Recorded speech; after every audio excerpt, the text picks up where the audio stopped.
Hello friends, welcome to our channel. சிறடி காசி serial இன்றைக்கி இப்போ என்ன ப்ரோமோ நடந்துச்சுன்னு பார்ப்போம்.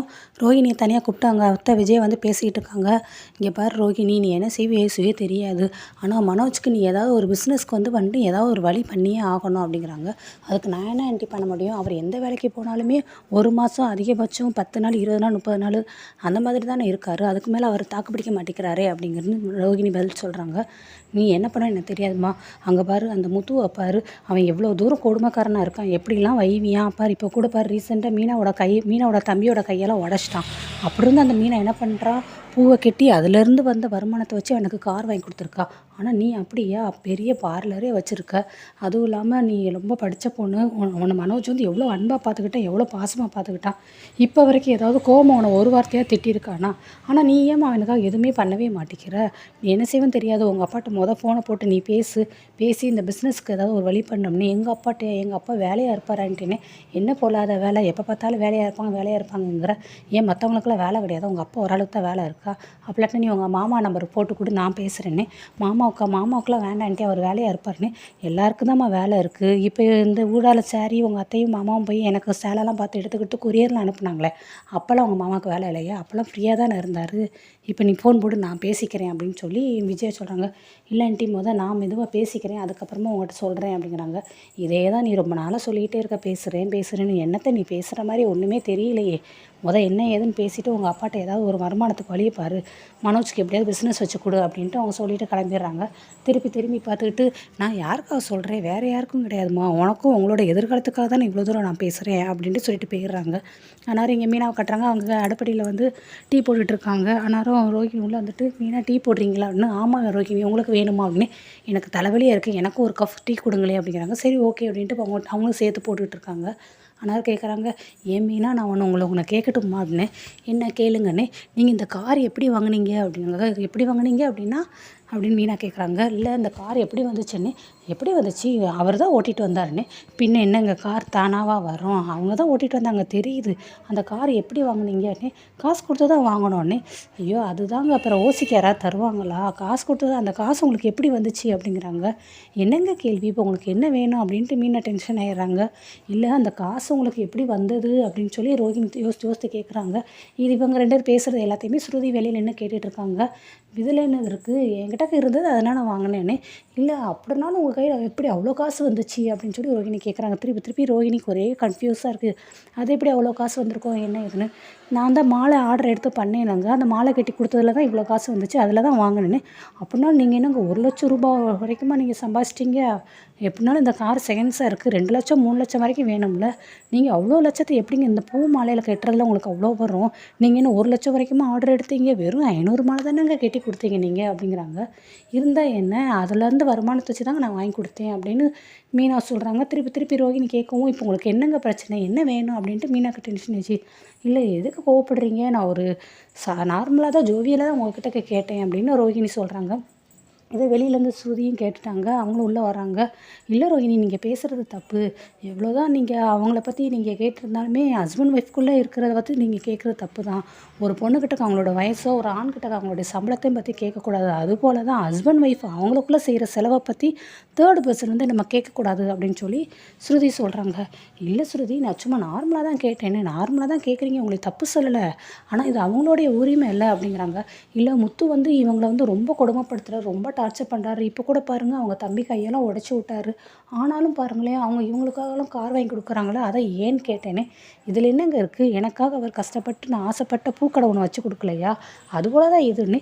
எங்கள் பூக்கடை வைக்கிறதுக்கெல்லாம் அவ்வளோ காசு எக்ஸ்பென்ஸ் ஆகாது. ஆனால் நீங்கள் பாருங்கள், ரொம்ப காசெல்லாம் போட்டு லட்சக்கணக்கில் போட்டு அவருக்காக ஒரு கார் வாங்கி கொடுத்துருக்கீங்களே, அவ்வளோ அவசியம் தேவையா? உங்களை அவளை எப்படி கொடுமைப்படுத்துறாரு அப்படின்ட்டு திருப்பி ரோஹிணி அதையே பேசுகிறாங்க. ஆனாலும் சுற்றி சொல்கிறாங்க, ஏங்க இதில் என்ன இருக்குது, நானும் ஃபஸ்ட்டு அப்படி தான் இருந்தேன். ஒருத்தவங்க நம்மளை மதிக்கலாட்டினா அவங்கள மதிக்கக்கூடாது, அவங்க கூட பேசக்கூடாது தான் இருந்தேன். பட் எனக்கு கல்யாணத்துக்கு அப்புறம் தான் நிறைய எனக்கு தெரிய ஆரம்பிச்சிச்சு. எனக்கும் ரவிக்கும் பாருங்கள் அடிக்கடி சண்டை போடுவோம். ஆனாலும் பாருங்கள், நாங்கள் உடனே சீக்கிரமாக ஒன்று சேர்ந்துருவோம். அந்த மாதிரி தான் அங்கே அவங்களும். எவ்வளோ தான் அவங்க முத்து கொடுமைப்படுத்தினாலும் இருந்தாலும் அவங்களோட ஹஸ்பண்டில் அவர் எப்படி அவங்க ஹஸ்பண்ட் அவங்க விட்டு கொடுப்பாங்க? ஸோ இதில் என்ன இருக்குது அவங்க பண்ணுறதில்ல அப்படின்னு சொல்கிறாங்க. இல்லை நான் சும்மா நார்மலாக தான் கேட்டேன், நான் கேட்ட தப்புனா என்ன மன்னிச்சுக்கோங்க அப்படின்னு சொல்லி ரோஹிணி சொல்லிடுறாங்க. சொல்லிடுறாங்க. சரி இந்தாங்க காஃபி அப்படின்னு டீ கொடுக்குறாங்க. நான் எப்போ கேட்டேன்னு நீங்கள் தானே தலைவலிக்குதுன்னு கேட்டீங்க அப்படின்ட்டு மீனா சொல்கிறாங்க. ஓ ஆமாம்ல அப்படின்ட்டு வாங்கிட்டு டக்குன்னு வெளியில் போயிடுறாங்க. சரி எனிவே கங்க்ராட்ஸ் அப்படின்னு சொல்லி அவங்களுக்கு கை கொடுத்துட்டு போயிடுறாங்க. அடுத்து வெளியில் போனதுக்கப்புறம் இங்கே ஸ்ருதியும் மீனாவும் ஒன்று போல் சிரிச்சு பேசிகிட்டு இருக்காங்க. அடுத்து ஸ்ருதியோட அம்மா வர்றாங்க. வீட்டில் யாரும் இல்லையா அப்படின்னு சொல்லி கேட்குறாங்க. ஆனால் கரெக்டாக விஜய் வந்துட்டான். வாங்க சம்மந்தி வாங்க வாங்க உள்ளே வாங்க அப்படின்னு சொல்லிட்டு உள்ளே உட்கார வச்சிடுறாங்க. என்ன சம்மந்தி அப்படின்னு சொல்லி அவங்க கையில் உள்ள பை வேறு இருக்குது, அதையும் விஜய்கிட்ட கொடுக்குறாங்க. விஜயை வாங்கி ரோஹினிகிட்ட கொடுத்துட்றாங்க. ரோஹினியும் வர்றாங்க. உள்ளே வாங்க ஆண்டி அப்படின்னு சொல்லி விஜயோட சம்மந்தியை கூப்பிட்டதுக்கப்புறம் அடுத்து மீனா அப்படின்னு விஜய் கூப்பிட்றாங்க. மீனா இல்லை ஆண்டி, அவங்க எங்கேயோ வெளியில் பூ கொடுத்துட்டு வரேன்ட்டு போயிருக்காங்க. இவள் வேறு ஒருத்தர் இந்த பூ கடை ஆரம்பித்தா என் உயிரை வாங்குறா, வீட்டில் வந்தவங்களுக்குலாம் டீ போட்டு கொடுக்க வேண்டாமா அப்படிங்கிறாங்க. ஆமாம் ஸ்ருதி சொன்னா மீனா ஏதோ கடை வச்சுக்கதா, வெளியில் ஒரு பூக்கடை இருக்கே அது கூட உங்கள் பேரில் தானே இருக்குது, அந்த கடையா அப்படிங்கிறாங்க. ஆமாம் சம்மந்தி அதை அவங்களா வச்சுக்கிட்டாங்க, எங்கே நம்ம சொல்கிறத கேட்குறாங்க அப்படின்னு. ஆமாம் ரோஹிணி கூட உங்கள் பேரில் ஒரு பார்லர் வச்சுருக்காங்க தானே அப்படின்னு சொல்லி ஸ்ருதி அம்மா சொல்கிறாங்க. ஆனால் ரோஹிணி ஐயோ இவங்க வேறு முடிஞ்சு போனதை பற்றி பேசி இப்போ திருப்பி பிரச்சனை பண்ணுறாங்களே அப்படிங்கிறாங்க. விஜய் வந்துட்டு ஆமாம் இருக்க தான் செய்யுது அப்படின்னு சொல்லி அப்படியே பேச்சு மலைப்பிடுறாங்க. சரி ஸ்ருதியுமே ரவியும் வெளியில் போயிருக்காங்க, இப்போ வந்துடுவாங்க அப்படின்னு. இல்லை பரவாயில்ல, நான் ஸ்ருதியை பார்க்குறக்காக வரல, உங்களையும் அவங்களுடைய சம்மந்தம் யாராவதையும் பார்த்து பேசுகிறக்காக தான் வந்தேன் அப்படின்னு சொல்லி சொல்கிறாங்க. என்ன சம்மந்தம் என்ன விஷயம்னு. ரவியோட அப்பா இல்லையாண்ணா, அவர் வெளியில் போயிருக்காருன்னு. சரி ரைட்டு, அப்போ நான் உங்கள்கிட்ட விவரத்தெல்லாம் சொல்லிடுறேனே. என்ன சம்மந்தம் என்ன சொல்லுங்கண்ணே. என்னோடய பொண்ணுக்கும் மாப்பிள்ளைக்கும் எங்கள் இஷ்டப்படி கல்யாணம் நடக்கலை தான், பட் ஆனால் அப்படின்னு. ஆமாம் எங்களுக்குமே ரவி சொல்லாமல் திடீர்னு அவங்கள தான் கல்யாணம் பண்ணிட்டு வந்துட்டாங்க அப்படின்னு விஜயா சொல்கிறாங்க. அதனால தான் இப்போ ஊரை எல்லாத்தையும் கூப்பிட்டு நாங்கள் ஒரு பெரிய ஃபங்க்ஷன் மாதிரி வைக்கலாம்னு நினச்சிருக்கோன்னே. ஃபங்க்ஷனா என்ன ஃபங்க்ஷன் அப்படின்னு சொல்லி விஜயா கேட்குறாங்க. இன்னும் என் பொண்ணுக்கு தாலி பிரித்து கோர்க்கல, அதனால் தாலி பிரித்து கோத்தலான்னு நினைக்கிறேன்னே. ஓ அப்படியா, ரொம்ப ரொம்ப சந்தோஷம் சம்மந்தி, செஞ்சிடலாமே அப்படிங்கிறாங்க. அதே ஒரு பெரிய ஹாலை புக் பண்ணியிருக்கோம்னு நினைக்கிறேன், இந்த வாரமே அந்த ஃபங்க்ஷனை வச்சுருவோம் அப்படிங்கிறாங்க.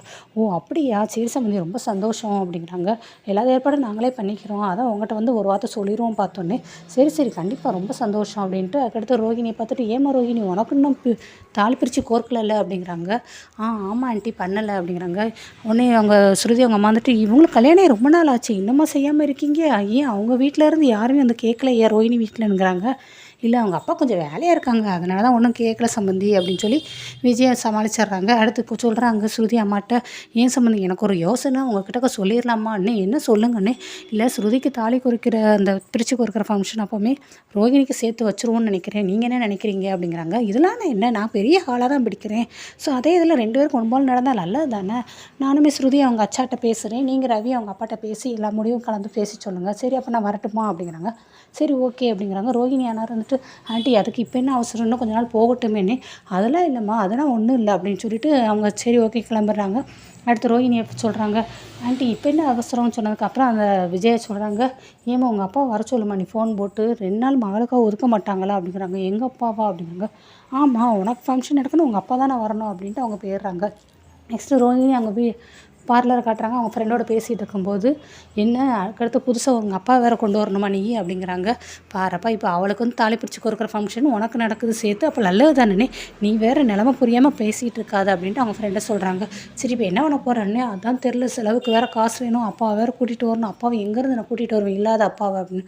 உங்கள் அப்பா கூட்டிகிட்டு வரணும், உங்கள் அப்பா ஆவியாக தான் வரணும் அப்படின்னு அவங்க ஃப்ரெண்டு கலாய்க்கிறாங்க. ஏண்டி இப்படி பேசுகிற, இந்த மனோஜ் வேறு பாரு ஏதாவது ஒரு சப்போர்ட்டாக இருக்கானா, வேலைக்கு போக மாட்டேங்கிறான், ஒன்றும் செய்ய மாட்டேங்கிறான். ஆனால் அந்த முத்துவை பாரு மீனாக்காக தாலி வாங்கி கொடுத்துருக்கான், மீனா பாரு கார் வாங்கி கொடுத்துருக்காங்க, இவங்க 2 பேரும் எவ்வளோ அண்டர்ஸ்டாண்டிங் இருக்காங்க. இந்த மனோஜ் ஒன்றும் பண்ண மாட்டேங்கிறீங்க, மனோஜ் எதுவும் செய்ய மாட்டார், நீ தான் உழைச்சி மனோஜ்க்கு எதாவது செய்யணும் அப்படின்னு அவங்க ஃப்ரெண்டு சொல்கிறாங்க. சரி இப்போ அமௌண்ட்டுக்கு என்ன பண்ணுறது, எங்கே போய் வாங்குறது, யார்கிட்ட வாங்குறது அப்படின்னு சொல்லி அவங்க பேசிகிட்டு இருக்காங்க. எது எப்படியோ எப்படினாலும் நீ ஒன்று உருவாக்கியிருக்க ஒரு ஸ்டோரியை, அதுக்கு நம்ம பார்ட் 2 போட்டு தானே ஆகணும். ஸோ அதனால் ஏதாவது ஒரு ஆள் அன்றைக்கி மாமா பிடிச்சோம்ல, அது மாதிரி அவங்க அப்பாவும் கேரக்டருக்கு ஒரு ஆளை பிடிப்போம் அப்படின்ட்டு அவங்க ஃப்ரெண்டு பேசி முடிச்சிடுறாங்க. நெக்ஸ்ட்டு ஸ்ருதியோட அப்பா அம்மா வீடை காட்டுறாங்க. அவங்க அப்பா வெயிட் பண்ணுறாங்க. என்ன எங்கே போயிருந்தா அப்படின்னு சொல்லி அவர் கேரளா பாஷையில் மலையாளத்தில் கேட்குறாரு. நான் ஸ்ருதியோட வீட்டுக்கு தான் போயிருந்தேன். அது ஸ்ருதியோட வீடுன்னு கன்ஃபார்ம் பண்ணிட்டியா அப்படின்னு. சரி ஓகே ரவி வீட்டுக்கு போயிருந்தேன்னு, அவங்க போய் அவங்க அம்மாவை பார்த்து பேசிட்டு வந்தேன். அங்கே போய் நீ என்ன பேசுன அப்படிங்கிறாங்க. நிரந்தரமாக ரவியும் ஸ்ருதி இங்கே கூட்டிகிட்டு வரணும் நம்ம பேசியிருந்தோம்ல வீட்டோட மாப்பிள்ளையா, அதுக்குரிய வேலையை பார்க்க வேண்டாமான்னு. அதுக்கு எந்த வேலையை பார்த்தா அப்படின்னு சொல்லி கேட்குறாரு. அவர் அண்ணன் சொல்கிறாங்க, இந்த மாதிரி ஸ்ருதிக்கு வந்து கிராண்டாக ஃபங்க்ஷன் வச்சு தாலி பிரித்து கோர்த்து போடலான்னு நினச்சி சொல்லிட்டு வந்திருக்கேன் அப்படிங்கிறாங்க. ஆமாம் நம்ம பெரிய ஃபங்க்ஷன் வச்சாப்புல அவங்க மாப்பிள்ளையும் பொண்ணையும் வீட்டோட இருங்கன்னு சொல்லி அனுப்பிடுவாங்களான்னு. அனுப்ப மாட்டாங்க தான், இருந்தாலும் அது அதுக்கு ஒரு பிரச்சனை நம்ம பண்ணுவோன்னே. எந்த பிரச்சனை அப்படின்னு கேட்கும்போது, இந்த மாதிரி ஃபங்க்ஷனில் நம்ம ஒரு பெரிய பிரச்சனை உருவாக்குவோம். அந்த பிரச்சனையிலேருந்து அவர் வீட்டுக்கே போக முடியாத அளவுக்கு நம்ம செஞ்சு வச்சுருவோம். அடுத்து அவர் வேறு வழி இல்லை, இங்கே தான் இருந்தாகணும் அப்படிங்கிறாங்க. சரி, என்ன பிரச்சனை பண்ண போகிற அப்படின்னு கேட்கவும், அதுக்கு தான் இருக்கவே இருக்கல அந்த வீட்டில் ஒரு பெரிய முரடன். யாரை சொல்கிற அப்படின்னா, அந்த முத்துவை தான். அந்த முத்துவை வச்சு தான் நம்ம மெயினாக அந்த ஃபங்க்ஷனில் ஒரு பிரச்சனையை உருவாக்கி நம்ம ஸ்ருதி ரவி இங்கே கூட்டிகிட்டு வரணும் அப்படின்னு சொல்லி அவங்க அம்மா பேசுகிறாங்க. சரி, நல்ல பிளான் தான் அப்படிங்கிறாங்க. நெக்ஸ்ட்டு மீனா வீடை காட்டுறாங்க. மீனா வந்து எல்லாம் நைட் ஆகிடுச்சு, எல்லோரும் படுக்க போயிட்டாங்க. கிச்சன்லாம் பூட்டி எல்லாரும் மீனா வர்றாங்க. அதுக்கடுத்து திருப்பி ரவி உள்ளே ஒரு நுழைவும், என்னங்க இவ்வளோ நேரம் ஆச்சு, வாங்க உள்ளே வாங்க, வேணா தோசை ஊற்றி தரட்டுமா, வெளியிலேருந்து சாப்பிட்டீங்களா அப்படிங்கிறாங்க. இல்லை இல்லை மீனா, அதெல்லாம் வேண்டாம், ஒன்றும் இல்லை, நான் சாப்பிட்டேன்னு உனக்காக அப்படின்னு சொல்லி கையில் ஒரு பார்சல் வச்சுருக்காரு. அதை கொடுக்க போகிறாரு. அதுக்குன்னு மீனா, ஐயோ அடுப்படியில் பாலில் குக்கர் விசில் வருதுன்னு வந்துடுறேன் அப்படிங்கிறாரு. நம்ம பேசுகிற ஏதாவது கேட்குறாடா பாரு, தட தட தடன்னு ஓடிடுறா அப்படின்ட்டு அவர் போய் சோபாவில் போய் உட்காந்துருக்காரு. கதவு திறக்கிற சத்தம் கேட்கவும் கரெக்டாக விஜயா தான் வர்றாங்க. ஐயோ அப்படின்ட்டு அவரை வாங்கிட்டு வந்த பார்சலை சீக்கிரமாக எடுத்து ஒளிச்சு வச்சுக்கிறாரு. ஆனால் அவங்க அம்மா வந்துட்டு, ஏய் மீனா மீனா பால் கேட்டேன் என்னாச்சு அப்படிங்கிறாங்க. இந்தாங்க அத்தை அப்படின்னு சொல்லி அதை எடுத்து கொடுத்துட்றாங்க.